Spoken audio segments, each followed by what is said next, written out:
ready to go live. Hello, everybody. It's a dinosaur. His name's Rex and blah, blah, blah, bloop. Do, do, do, do, do, do, do. Yeah! Tonight's live stream is sponsored by Embarcadero, Castle Siege, Starforge, and Blessed Dark hit Kickstarter October 15th. Hey, everybody. It's Chris from Charity Board Gamer. I know I'm a giant nerd. All right. But I am super excited. We have Adam and Ed who have recently come out with some super cool game that I got the chance to be able to see at Gen Con Online from Renegade Games. It is funded, which is pretty sweet. That's always a great feeling, right?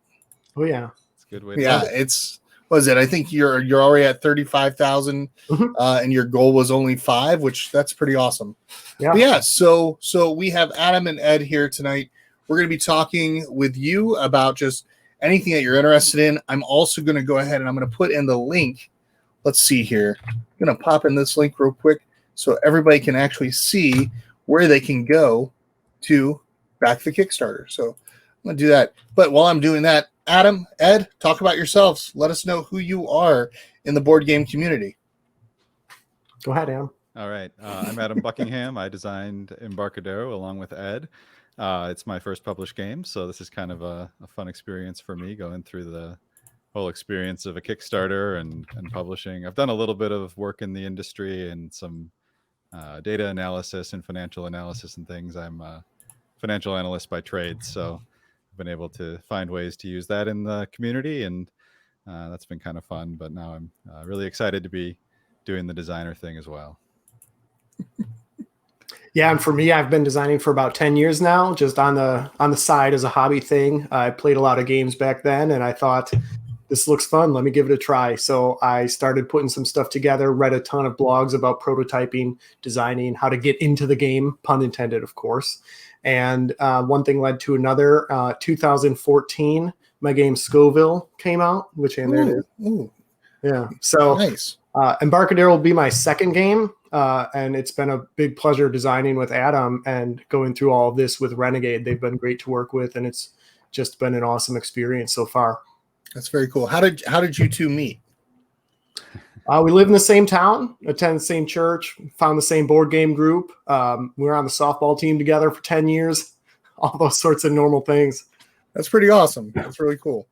Yeah, we do a local board game group at our church as well. So we kind of have that on like every other Sunday night is what it was before. Actually, it was every Sunday night before COVID. Now it's just kind of like, hey, do a couple of you want to come on over and maybe we'll play a game?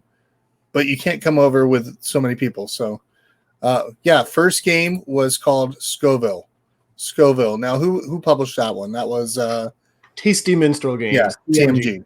Okay, very cool. Very cool. Yeah, I haven't played Scoville. Now, what that's all about? Of course, the Scoville. I'm guessing the Scoville factor for like peppers and that's right, spices and all that good stuff, right? Yep. So in the game, you're a farmer that's come into town to partake in the chili festival. You get to plant and crossbreed hot peppers and fulfill farmers market orders and compete in the chili cook-off. And at the end of the game, whoever's got the most points through all that is the winner. It's a lot of fun, 2 to 6 players. Nice, very cool. I have to look that one up. I've heard a lot about it, so I know that I have shown interest in that one. But the one that I'm super excited about is the one that we're going to be talking about tonight. I'm going to pull it up real quick. I'm going to let you all talk about it, and I'm going to kind of scroll through. I've got the Kickstarter page ready. So yeah, let's do this. Boom. All right. So this is Embarcadero. Embarcadero is based on the real history of the founding of San Francisco. It's a super fascinating story. When San Francisco was first founded, it was kind of a small little community, and then gold was discovered in Northern California, and San Francisco kind of became the hub of the gold rush. There's not a lot of flat land around the area. It's a lot of mountains and then the water. And they just discovered that they quickly filled the space available, and they needed more space for people and businesses and housing. And so they started looking to the water. Well, conveniently, there were a whole bunch of ships that had been abandoned in the harbor when gold hunters had come to the area, and they all left their ships because they thought they were going to make their fortune in the gold mines. And so all of these ships were floating out in the harbor, and the business people would bring the ships in and dock them at the shore and then build their businesses up on top of them. So there's all this history of warehouses that were on ships and taverns, and there was a church on a ship. There was a jail that was part of a ship. So, everything you could imagine was built on top of these ships. Over time, they ended up getting sunk to the bottom and built higher and higher atop of them. And today, the entire financial district and kind of the main part of downtown San Francisco is what was once the ocean or the bay, and was built up on top of all these ships. So in Embarcadero, that is what you are doing. You are one of those entrepreneurs that is going out and grabbing these abandoned ships, and then you're bringing them into the harbor, staking your claim to some real estate in the water. You then build some structures on top of that to give you a place to open the businesses. And then we have building cards that you put in there that represent the different businesses that can be operated on these ships that you put in the harbor.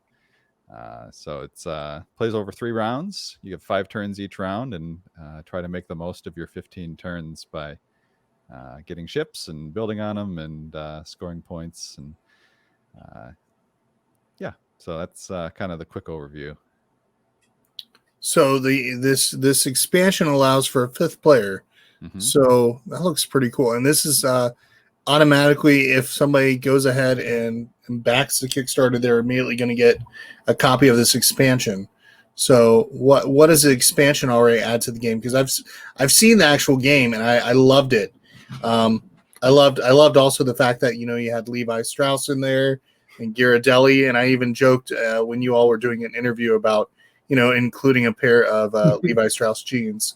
So, but yeah. No, so the expansion, Ed, do you want to talk about it? Or I can, doesn't matter. Go ahead. Okay. So the expansion essentially, it adds the 5th player, kind of the backstory on the 5th player. We kind of designed it with the idea of let's get in as many players as we can. We kind of play tested it across the whole spectrum of 2 to 5 players. 6 was a little bit too much. We found that 4 was kind of the sweet spot, but 5 was still a lot of fun, and especially for people who know the game pretty well, and there's not a learning curve to get into it. It's really fun with experienced players to play with more people and have a more crowded board and a little bit more competition. So we said, hey, it's a 2 to 4 player game, but let's include an expansion in the Kickstarter so you can get that 5th player. In addition to that, we have some additional ships. Those ships are not sinkable. So one of the key things that you do in the game is you have to sink ships in order to build big buildings. And we added some ships in the expansion that cannot be sunk, but they provide you additional bonuses. So normally a ship is just a place to put your buildings. These ships will provide you with some bonus when you dock them. So they might give you points at the end of the game. They might give you some additional structures or some free docking fees or things like that. But then on the flip side, they can't be sunk.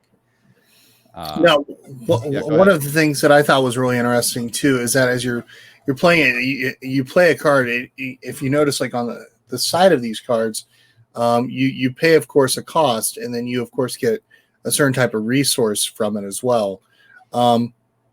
And the thing that I almost started thinking of was something like a Seven Wonders, where it's kind of a little bit of card drafting / you're kind of building it up, getting it ready to go. Maybe not so much an engine, but I do like the fact that the cards that you then quote unquote discard become your next hand that you have in the next round. What kind of brought about that idea? When you were making the game. And if I'm wrong in the way I describe that, it's probably because I need more caffeine. So yeah, so for the hand management, we want to give a lot of credit to Renegade and the developer TC Petty as well. Originally, when we sent them the prototype, all the cards were one big thing where it was a ship and a building all at once. And so there was a lot of information on there. And by splitting the cards apart into ship cards and building cards, it allowed for this really great hand management feature where you're discarding cards to set your hand up for the next round, and it adds a lot of strategic gameplay and strategic thought with, I really want this card, I will discard it for next time because I can't afford it yet in the game, and then I'll try to set myself up for some really good moves to be able to get that card later on. So it gives you that kind of long-term strategy in the game while you're also managing the tactical aspect of building the wharf up around other people and dealing with the few cards that you actually do have in your hand. Yeah, I think that's one of the things that I liked a lot about it, because you like you said, you're building yourself, you're setting yourself up for later. You're planning ahead of time, and I like that kind of a feel to where the decisions that I make in the first round might affect the way that I play in the second round. Sometimes sometimes you play games and it's just kind of like, oh, it's the same thing over and over, and I'm ready to go take a nap now. So it actually helps in a little bit of narrowing your decision space a little bit. So sometimes if you've always got a hand of 5 cards and there's a lot of things you can do with those 5 cards, you end up kind of hitting a wall and not knowing quite what you want to do. So by having your hand shrinks each round, so that by the end of your 5th turn of each round, you've only got 1 card left. So you're kind of narrowing that decision space and forcing yourself to plan a little bit ahead and say, well, I know I'm not going to play this card during this round of the game. I'm going to store it. It'll be part of my hand for the next round, and I can play it then. And then you're also kind of giving yourself a reminder of what it was you were planning on doing when your next turn. Yeah, that reminds me of something that we experienced, during playtesting, where early on, without that hand management part, you'd get your hand of cards and you could get stuck with some cards in your hand that you just didn't like. And what would happen is they would just sit there and sit there and sit there, and then they'd kind of keep your hand full. You'd never be able to get rid of them. But like Adam was saying, where you're shrinking that decision space, you're going to have to do something with these cards, either play them, discard them for the next round, or scrap them for the scrap action. Yeah. Now, what made you decide these particular people that you put in the game, the characters? And have you looked at adding any other character cards afterwards? Like, does the expansion have other characters that maybe we've heard of? Like we just mentioned, there's of course John C. Fremont, there's Ghirardelli, there's Levi Strauss, Jenny Carter, but is there anything that we could be looking possibly forward to of maybe more cards that we could be for different characters? Because I noticed that some of them have kind of abilities and things like that. So yeah, all of them. Go ahead, Adam. I'll talk to like how we picked the ones we did. So we went through, we had a big long list of different people who were in Northern California during this time period. And, it was kind of looking through them and figuring out which ones kind of had interesting stories. So we wanted a few of those household names like the Ghirardelli and Levi Strauss, kind of the people that everybody knows about. And maybe they didn't realize that they were there during the gold rush, but they all know who they are. And then we also wanted to kind of highlight a few other people with interesting stories. So Jenny Carter, who was a journalist, and she had actually been involved in the Underground Railroad before she came out to California. She wrote a lot of interesting op-eds in newspapers and things like that. And Luzina Wilson's another one who there weren't a lot of women in San Francisco at this time. It was a lot of men because it was all the people who were coming out to become miners. And her husband was one of those gold hunters, and he told her to stay behind in Missouri, and she said, "Nope, I'm going with you. I'm going to make the trip over." And she was super tough, and she made sacrifices, and she got there. And then once she got there, she found that being the only woman in a town actually was a really good business opportunity. So she opened up hotels, and she cooked for people, and she provided services that the men that were in town weren't able to provide. So we kind of tried to mix together the characters that everybody already knows about, along with some characters that people maybe didn't know about, but that we thought had really interesting stories. Nice. Very cool.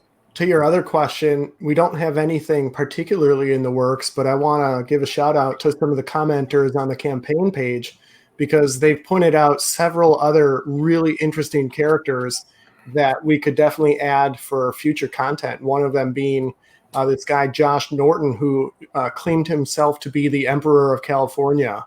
And so there's definitely other people that, or the Hills brothers, for example, who were the coffee moguls. So there's definitely more people that could add more content to the game. And then as far as the character cards go, what you're showing there, only the John C. Fremont card is on the advanced side. The other 5 are on the basic side. But every card itself has its own kind of advanced gameplay tactics that are listed there, which each has an ongoing ability and a one-time ability and an end-game scoring ability. So that allows for replayability in the game, variability from play to play, and allows for some really fun turns where your character gets to do things other characters don't get to do. It's very cool. Yeah, I'm excited for this when this comes out because I enjoyed it. And one of the neat things that I want to point this out real quick to everybody, if you even have a thought about this and you're not sure if this is the game that you want to play, I'm going to point this out. We're going to be doing this tonight at 8:30. We're going to be playing this, but look here. You can actually click on this link right here, right now, play on Tabletopia, and you can actually play the game with your friends. It will play up to 4 players. And yeah, that's a way. I mean, if you want to see, hey, is this worth me spending my money? And you're still on the fence, here's a great way of finding out. Now, remember, Tabletopia, it has its flaws in regards to you're not touching the physical pieces.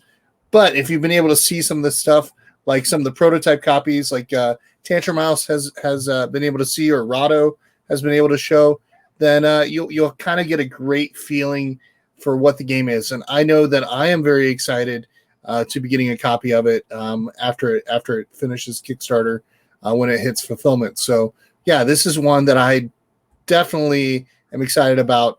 And I am going to recommend anybody that, like I said, if you're on the fence, here's another reason to give it a shot. Give it a chance. Take a look at this game. I mean, it's funded already on Kickstarter, so you know it's good there.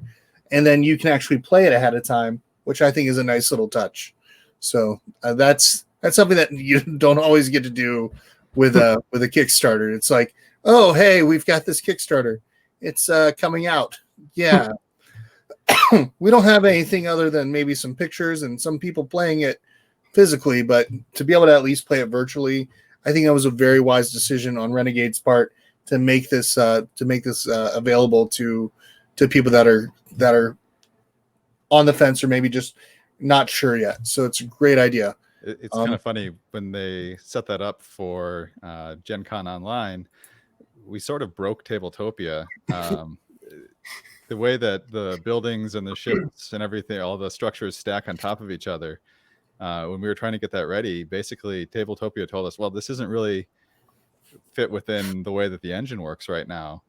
And so we had to kind of go a little bit out of our way to figure out how to make it work. And, you know, to the credit of the people at Tabletopia and at Renegade and all the people who worked on that, they got it to work pretty well, all things considered. So it was kind of, I was a little bit proud at that moment when they said, you know what, this game doesn't really fit with the way that this games on Tabletopia usually work.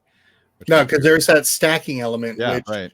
which trying to get it to stay in a spot, stacking in some of Tabletopia and even Tabletop Simulator, it's not as easy of a thing.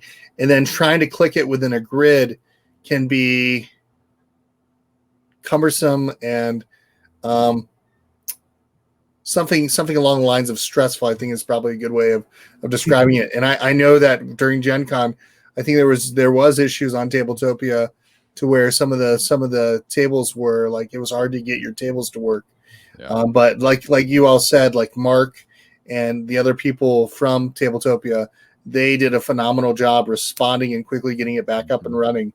Luckily, I didn't have that happen when I was being demoed this game, and Matt Tittlebaum, who actually taught the game, did a great job. I think partly that got me even more excited is the fact of how well it is when you have a great teacher showing your game, like at knowing the ups and downs and stuff like that. Because there's times where I know that I've gone and I'm like, I don't want to play this game after it was taught horribly. Uh-huh. Like Mhm. Fury of Dracula, I will give it another chance. But the person that taught it automatically was like, I'm going to be Dracula. That's how we're going to play this. And you're all just going to try to find me. And I'm like, okay, how do we do that? You know, horrible explanations. Worst game I ever played. Not saying that it's a bad game. I'm saying it was probably the worst experience, maybe is the best way of saying it. But yeah, no, but this is a game that I'm very much excited about. And I very much look forward to it. When are they talking fulfillment? March 2021. Okay. Yep. Very nice. Very nice. Yeah. And it still has how many days to go? Let me take a look here. Let me scroll back up to the top. 10 days to go. So if you want to get in on this, jump in on it. And yeah, that's pretty awesome. And if you're still on the fence, watch us later at 8:30 tonight, where Ed and Adam are going to go against each other with a couple of our other guests. We've invited James from Little Meeples and Chelsea, who is a member of the board game community. We try to invite people from the community, and she has been an awesome supporter of Renegade. So we wanted to bring her on to play as well. I'm going to kind of sit off to the side and enjoy watching the chaos go down, so to speak. But yeah, no, it's going to be a blast. But the other thing we're going to talk about tonight, though, are some charities and some nonprofits that matter a lot to Adam and Ed. So we're going to go ahead. I'm going to pull up the next thing. Let me get that ready because I have to remove this one. And I'm going to stop that screen. And I'm going to share the next one. Open up my fancy technology Chrome tab here. We're going to talk about Nehemiah. So tell us about Nehemiah. Yeah, sure. So this is an organization that I've been interested in and supported for a few years now. They're involved in Madison, and their goal is to provide services for the African American community in Madison, and to try to bring about real change and bring about justice and providing services that are less available to the African American community than they are to the white community. Wisconsin and Madison are not as equal as we'd like to be. And there's a lot of things that are problems with the system. And there are a lot of things that can be solved by individuals who are willing to put the work into it. So they work with kids in school, helping them to make sure that they graduate, that they're ready for a career when they get out, or ready for college when they get out. They work with families who need help finding the services that are available to them. They work with people who are coming out of jail or prison to help them to find jobs, to find work, to prevent recidivism, and just help the community work together. Sometimes a community can work together better when they've got some leaders who are willing to step in and say, hey, I'm going to work with you guys. We're going to make sure this, we get you the services you need, we get you the connections you need, create a community, and then, bring about awareness to the rest of the community so that we can affect some real change. And, like I said, I've been supporting them for a few years now, and the need for this it's always been there, but it's become more clear recently. And so, the work that they do is so important. Just trying to strive for that open opportunity for everybody, and improving the equality that we all want to see.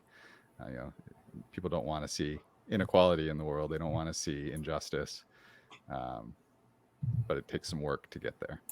It really does. It really does. And it's good that there's organizations like this that are helping people get through these systems.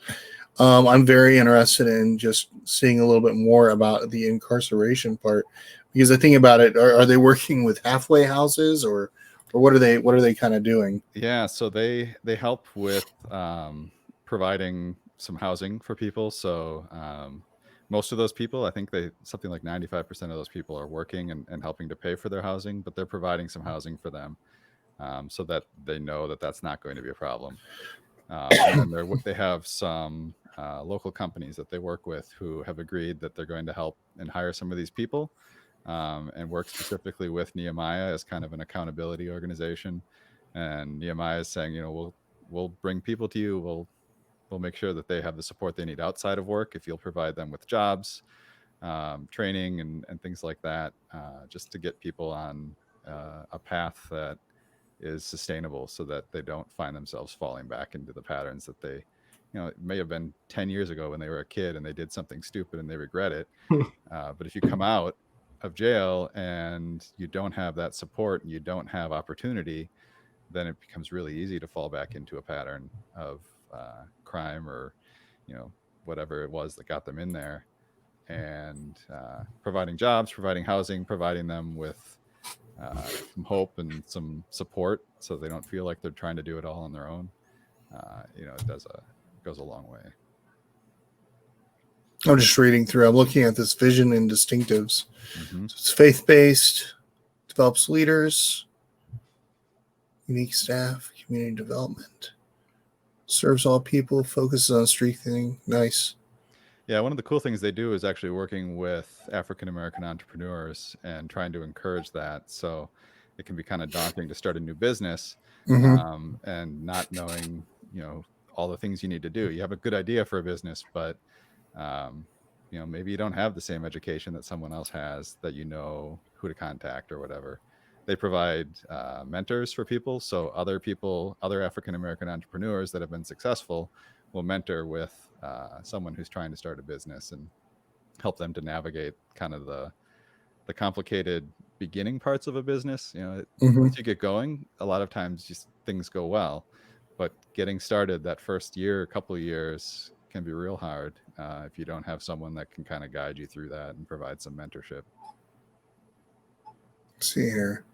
I like that there's this thing where it's like get resourced, get involved, get the vision. So I like that. So, in this situation where we're Caucasian white males, and we're talking about, of course, something that's very much empowering Black and African American or Black Indigenous people of color, and sometimes I know one of the big things is how do we become allies? How do we help in this? So I like the fact that there's things on here where it kind of gives us some information how we can do that. So like by clicking learning more, I can click on this right now and just find out a little bit about it. So I like the fact that there is something that really gets the conversation going between races and cultures. I think that's very much needed, especially nowadays. It's one thing to say, hey, I support you. It's, I think, another thing to understand it in a greater detail and actually stand up and be a voice when they need it as well. Yeah. So, I think that's important. Yeah. And I mean, they've got some great statistics on here too. Yeah. Yeah. And it's one of those, there's kind of the awareness thing that a lot of the protests and a lot of the demonstrations and things that have been going on have been bringing that awareness. But beyond the awareness, you need some action as well. And I think that organizations like Nehemiah, and Nehemiah is in Madison. It's not the only organization like this across the country. There's probably organizations like this in every city in the country, and we need to also take action. And it's organizations like this that can take that action. And they're not necessarily out in front all the time in the demonstrations and the awareness part of it, but they're behind the scenes helping to make that change happen as well. Yeah. And this is in Dane County, is that right? Yep, Dane County. Okay. Yeah. Because there's the Boys and Girls Club in Dane County. I think we did that for a nonprofit that we talked about on a previous thing. Do they work alongside at all with organizations like the Boys and Girls Club at all? Or I know with this being a faith-based organization, I know sometimes that can blur some lines. Yeah. So the Boys and Girls Club of Dane County, their leader, he's kind of connected in with the same community. So he's come and talked at our church before, and he's Michael Johnson is the leader of the Boys and Girls Club of Dane County. And then Alex G is the Nehemiah leader. And yes, they work together. One of them is working from the secular world and one of them is working from the faith-based side. But they have similar programs and they're working with the same community in the same neighborhoods that the other one is working with. So, Boys and Girls Club is really focused on the kids and education and mentorship and providing activities for that. And then Nehemiah is they do some of the kids stuff, but they also do a lot of things with adults and families and wellness and kind of completing the circle. Very cool. I like this organization. And for those of you who are watching too, you can actually click on that donate now button and do that. And I'm going to quickly put in the link as well. So that way, if you are interested, here it is. So yeah, Nehemiah.org. That's simple. I'm going to actually put it also in the comments as well. So if you want to click on it, donate it, or if you just want to even take a look at that course on how to be an ally, how to better understand, some of the history, the cultural differences of what it's like being in Madison area. I recommend it. I mean, I'm intrigued to take a look later and just be able to just kind of get a little bit more information, because I think it's important that we're educated, because there's a lot of ignorance that's out there, and it's because of that ignorance that it leads to a lot of racism, and it leads to a lot of hurt, and it leads to a lot of broken families, and all it starts with is simply taking the time to learn, to educate, and to listen. I think that's something that we don't do enough of a lot of times. Mm-hmm. So I'm going to put that link right down here, and then we're going to go ahead and let's talk about the water project. So I'm going to put that on next. So let me exit that one out. Here we go, doing a little screen sharing thing. Working this system out today. There we go. All right. So talk to us about the water project. Sure thing. So according to the CDC, there's over 780 million people in the world who don't have access to something that we take for granted every day. I bet most of your viewers take a shower, get water from the tap, even use ice cubes. We have access to water, and there's so many people who don't. And coupled with that is the stat that 2.5 billion people don't have access to really clean sanitation. And so the water project isn't the only one like this, but I in particular like the water project. They are a charity who is helping people in the sub-Saharan Africa region to build wells, build sanitation, build all sorts of things related to water. And hopefully it's able to bring water to communities. You hear stories about people having to walk five miles to get water, 5 miles to bring it back, and that's all the water they have for the day. And that sort of stuff really just breaks my heart to know that every day I'm using water and I barely ever think about it. And it's really easy to be able to provide water to these people in sub-Saharan Africa. It's hard enough in that region, and then to couple that without them being able to have water is just sad. So there's places on the website where you can go, and you can I think on the Take Action tab near the top, if you want. Oh, yeah, if you just scroll down a little bit more, it says choose who to help, and that's a really cool thing right on the page you're on. Yeah, if you scroll down a little bit farther, they've got that on a bunch of their pages right there where it shows, help this community. It's as easy as that. So you can look through all of their pending projects. I think to date, they've helped over 750,000 people get access to clean water, which is fantastic. And it's just one of those things that when I think about the Clean Water Project, it helps me ground myself and realize that I really do have it really well here. I'm very blessed, of course. And to know that people are struggling is something that helps me kind of recognize that I could be doing more every day. So it just is heartbreaking that there's people who don't have access to clean water and sanitation.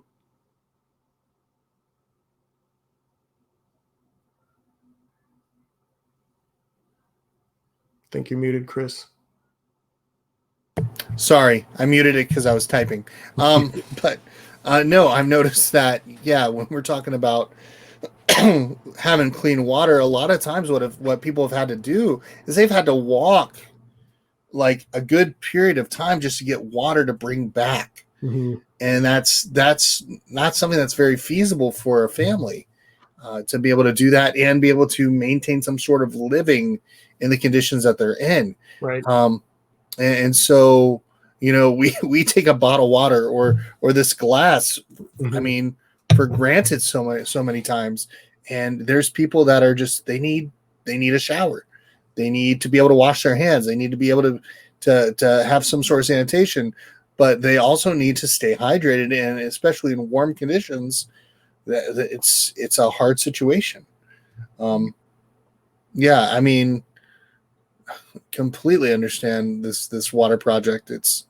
I mean, that's just amazing. Now, what is this map right here? So it's showing where they currently have projects and where they're currently monitoring projects that have been up and running.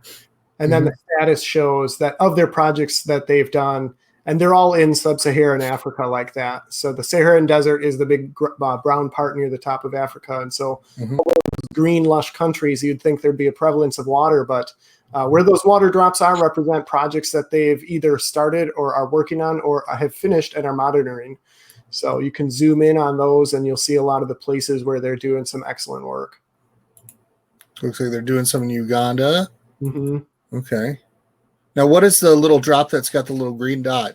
Does that mean that the job's done, or? Also zoom in and see. Let's see here. Oh, it actually lets you click and see the actual information about it. Wow. Yeah. That's amazing. And you can actually see the work that's been done.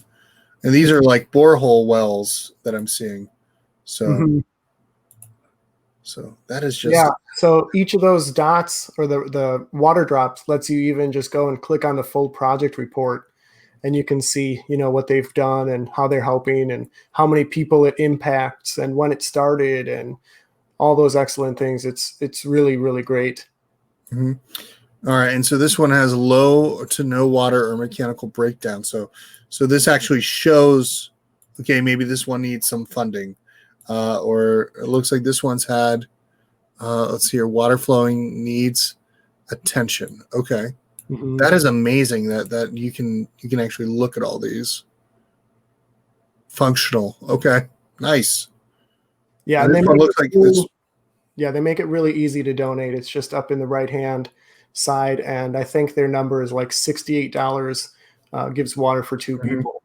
Yeah, I saw that. And then how can you donate? You can do a one lump sum, or you can do monthly, or you can sponsor community. Mm-hmm. So like if somebody wanted to do that with either their church or outside of their church, they could kind of do that. I saw there was a spot, I think, where was it here that you could do a Facebook fundraiser, I think, through here.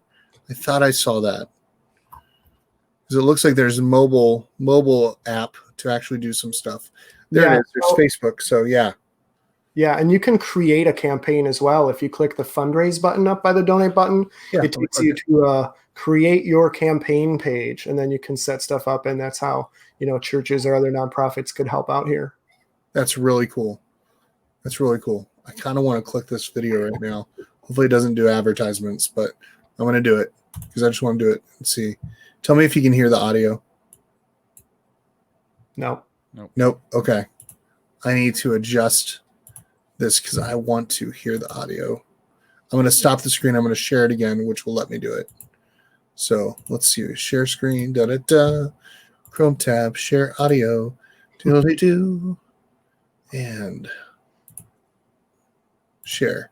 All right. Now let's go back to it. Tell me if you can hear this now. We just need your voice. Everyone comes together and awesome. You can fundraise for clean water in sub-Saharan Africa. There's an easy way to do it on our website. If you go to thewaterproject.org, and you can start an actual fundraising campaign right on our website. Just 2 steps, and then we'll give you all the tools that you need to be successful with your fundraiser. People do some crazy things for fundraisers. You can give up your birthday. You can do it for a wedding registry. You can run a marathon. You can do whatever you want. Some people just create the page and email it to their friends and family, and they're super successful in that way. So there's no rules. Sky's the limit. You can be as creative as you want, and you can share it on social media. It's really easy to be successful with fundraising. You can reach out to the coffee shop owner at your local neighborhood coffee shop. You can reach out to teachers, your principal, your family members, cousins, anybody, any kind of community or network that you're a part of is who you should be including in your fundraiser. You're going to receive some messages and emails from us that will automatically get you all of the tools and resources that you need to make your fundraiser successful. You're going to meet the community that you'll help. You're going to see photos, stories, map, and it's really going to bring you to the heart of the people that you're helping through your fundraising campaign. And then if you ever need anything, if you just need a quick phone call or a Skype session, the Water Project is here for you. We love to make our fundraisers successful, so you can always reach out to somebody at the Water Project. That's really cool. Mm-hmm. I like that. I like that a lot. Sorry, I kind of got excited about that because I'd like to see something like our board game community get involved and just kind of sponsor or try to do a fundraiser kind of like for this. So that'd be kind of neat. Sounds like we need a gaming marathon. Yeah. Hey, if we need another gaming marathon and we got to do it, I am all for doing another gaming marathon. I've done 16-hour ones. I've done 24-hour ones. If this one's for a good cause, I'm all for doing it. So, yeah, we're going to talk after this. So, yeah, definitely interested. But yeah, so that is really cool. And how did you hear about the Water Project? So a couple of years ago, my church was doing a thing with another project here in town, and the topic of water came up, and I believe some friends from church actually set up a Walk for Water event, and that's kind of like this fundraise thing that you can do here. And the idea behind that is they gave everybody an empty jug of an empty gallon jug. Yeah. And you go walk a mile or two or whatever the walk was. You fill the jug up and then you bring it back. And it was just kind of the same idea as what people out there, these people who don't have water, might experience every day. And it's to help people understand the situation that's out there. Again, like, we take so much for granted, and it's easy to ignore problems out there, but there's people living in really hard places.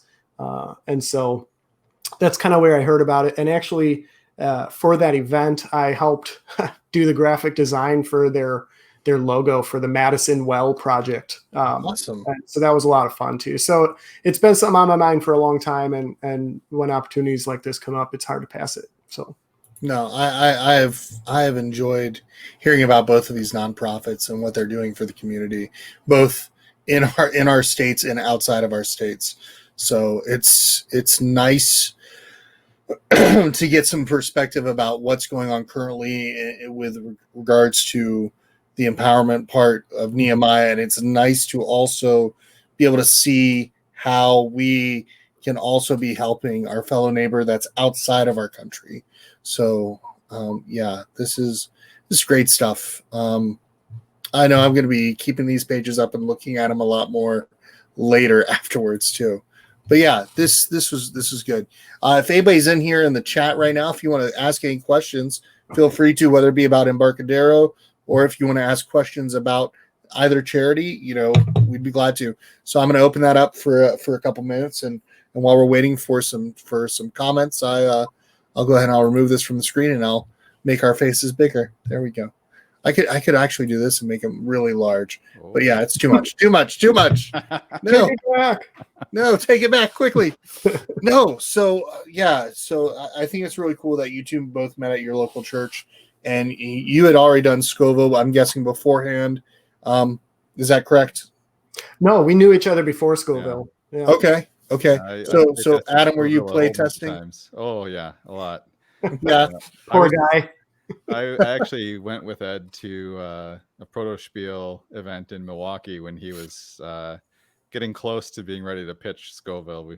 He was taking that to the event, and I went along as play tester, and that was kind of where I caught the bug, was being around all the designers and play testing games and things like that. So yeah, it's a fun experience to play test a game.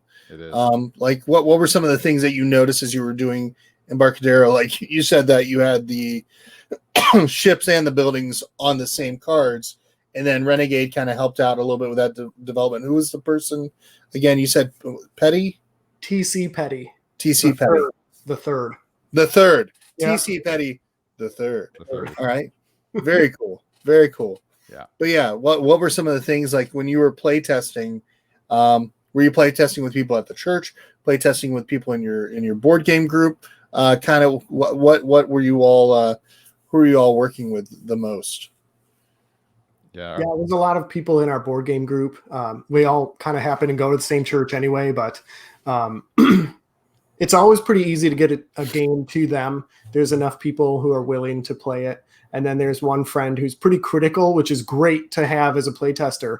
And the biggest praise you can get from him is, that's a game.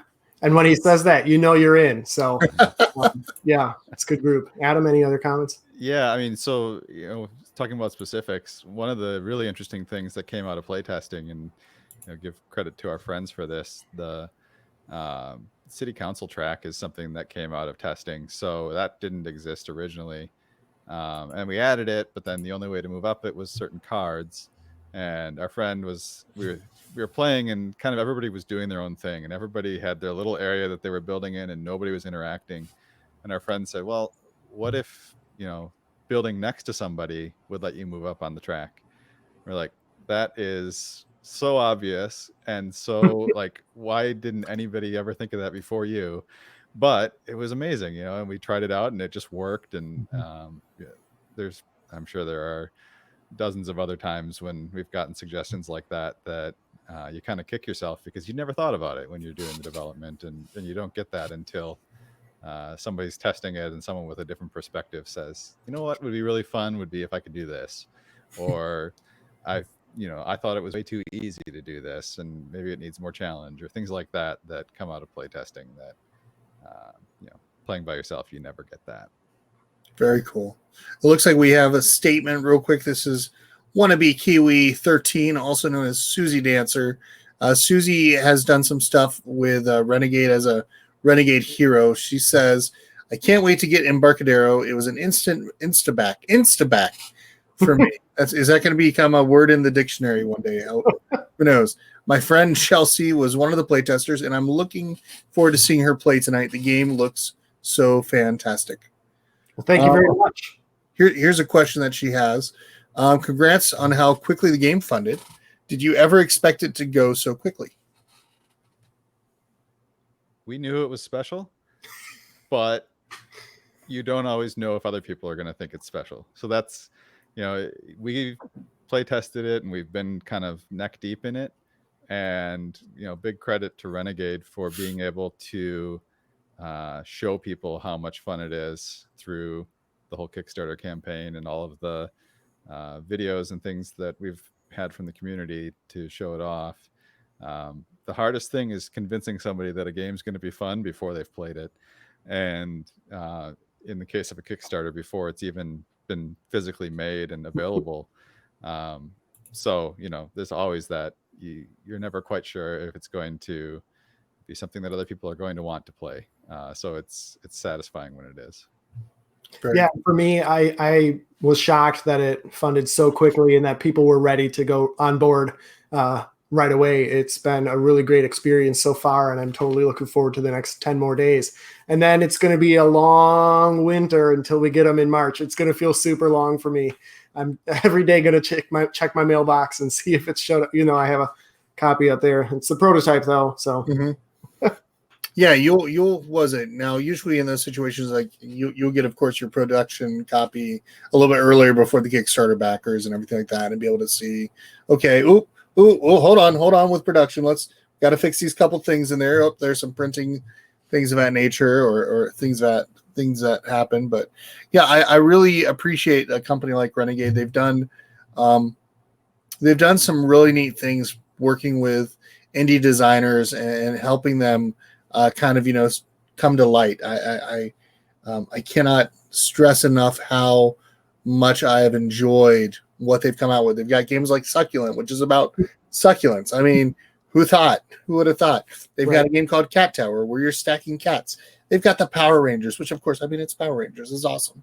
They've got Stellar, The Search for Planet X. They've got all those games, and I've really enjoyed them. And I am super excited about this one, which I cannot wait. Yes, I have to deal with that in the wintertime too. I'll be sad. But once it gets to the table, I cannot wait because with that expansion part, it makes it possible for all 5 of us in our family to be able to play the game as a family and just enjoy it. Which when you have a family of 5 and a game that's originally 1 to 4 players, somebody gets left out, and it's usually the youngest. But yeah, Susie says I might be a bit biased, but I really love the games that Renegade brings out. It's nothing wrong with being biased about that. That's good. That's good. I think that I haven't been disappointed yet with what I've played from Renegade. There's some publishers where it's like, hey, we got this game, and you're like, okay.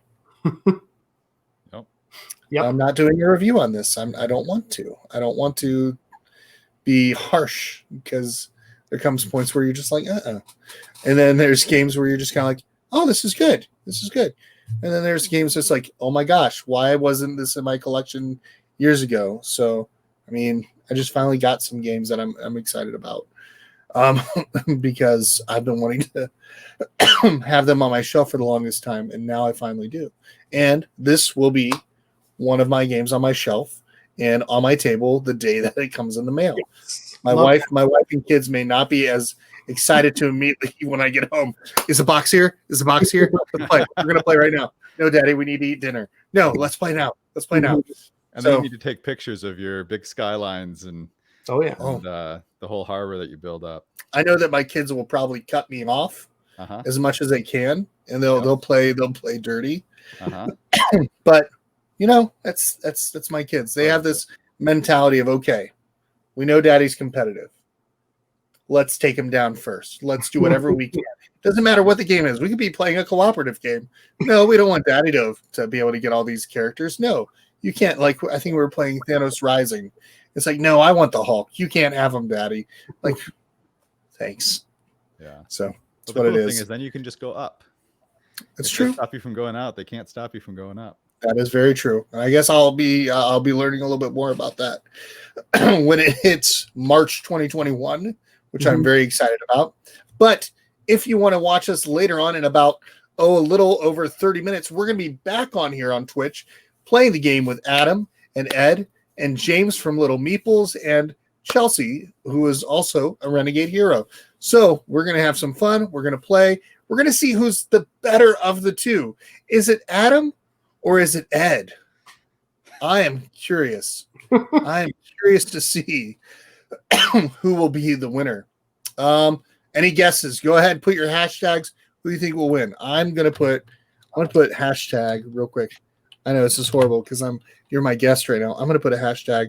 I'm gonna say I'm just messing. Hashtag Chelsea, probably. Hashtag Chelsea. Okay, hashtag Chelsea. Or maybe hashtag James. Who knows? Yeah. But come join us a little later. We're gonna get ready to hop off here. But once again, thank you to Adam and Ed. It was awesome time. I am definitely looking forward to when we get to play this in a little bit. But yeah, thank you for sharing about those charities. Once again, Nehemiah.org and thewaterproject.org. If you want to help, you can go to those 2 links. They're in the descriptions. We'd appreciate it if you spend that time helping out. Oh, wow. Somebody just put hashtag Ed because you're wearing a Renegade shirt. Okay. All right. Go. That's fair. Very cool. Ed gets a mentoring vote. We will see you all a little later, and I'm going to go ahead and play us out. Bye, everybody. We'd like to also thank The Op for sponsoring tonight's live stream.